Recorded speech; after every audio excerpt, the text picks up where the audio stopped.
কি দেখো বন্ধু, একটা মেয়ে যখন বিয়ে করে তোমার বাড়িতে আসবে বা যখন বিয়ে করে এসেছে, তখন সে নিজের মা বাবা, নিজের ভাই বোন, নিজের প্রিয় বান্ধবী বন্ধুদেরকে ছেড়ে, নিজের প্রিয় বাড়িটাকে ছেড়ে, এমনকি নিজের নামের টাইটেল, নিজের গোত্র, নিজের জাতি সবকিছু ছেড়ে তোমার কাছে আসে। তোমার যে জাত, সে জাতে তাকে চেনা হয়, তোমার নামে তাকে পরিচয় করানো হয়।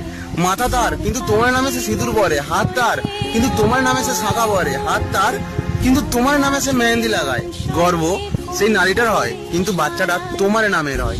এতেই বোঝা যায় একটা নারী একটা পুরুষের জন্য কতটা ত্যাগ করে। আর এত ত্যাগের পরে যখন সেই নারীটাকে এই কথাগুলো শুনতে হয় যে চলে যাও তুমি তোমার বাপের বাড়ি, এখানে তোমার কিছু নেই, যদি তার গায়ে হাত তোলা হয়, যদি তাকে সম্মানের বদলে অযত্ন করা হয়, অপমান করা হয়, তখন সেই নারীটার কতটা কষ্ট হয় একবার ভেবে দেখো তো।